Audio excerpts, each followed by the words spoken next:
కుళ్ళిపోయిన vegetables and bad quality supplies. దాని appropriate cases already book చేశాము. అలానే రైస్ బ్యాగ్స్లో కొంత పీడిఎస్ సరుకు కూడా దొరకడం జరిగింది. దానికి ఇక్కడ మన సిఎస్డిటీ గారు ఉన్నారు, he'll be filing 6A case అనేది కూడా బుక్ చేస్తారు దానికి. అదర్ దెన్ దట్ ఈ హాస్పిటల్ ల్యాబ్ ఏవైతే ఉన్నాయో వాటికి రిజిస్ట్రేషన్ లేదు అనేది మాకు హైలైట్ అయ్యింది. So through DMHOs help college administration faculty they are applying for registration. ఈ 1.5 వీక్లో ఈ రిజిస్ట్రేషన్ ప్రాసెస్ అనేది జరిగిపోతే ఇప్పటి నుంచి ఇంకా అన్ని రకాల safety standards, equipments, good quality doctors అవన్నీ కూడా మెయింటైన్ అవుతాయి ఇక్కడ. దాని తర్వాత వైఫై ఇష్యూ ఒకటి రేజ్ చేసి ఉన్నారు మన స్టూడెంట్స్.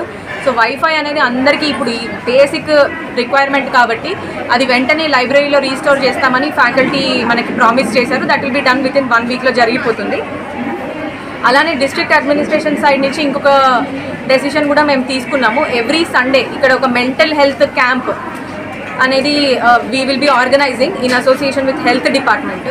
ఇక్కడ ఇంత 7,000 మెంబర్స్ స్టూడెంట్స్ ఉన్నారు కానీ కౌన్సిలర్ లేకపోవడం వల్ల స్టూడెంట్స్ పేరెంట్స్ నుంచి దూరంగా ఉన్నప్పుడు ఎట్లాంటి మెంటల్ హెల్త్ ఇష్యూస్ ఫేస్ చేస్తున్నారు, డిప్రెషన్, లోన్లీనెస్, యాంగ్జైటీ, వీటన్నిటి కోసం every week wheel send a counsellor here. వాళ్ళతో ఇంటరాక్ట్ అయ్యి ఎలాంటి మెంటల్ హెల్త్ రిలేటెడ్ ఇష్యూస్ ఉన్నా కూడా షేర్ చేసుకొని దానికి అప్రోప్రియేట్ ట్రీట్మెంట్ ఆర్ కౌన్సిలింగ్ అనేది ఇప్పిస్తాం.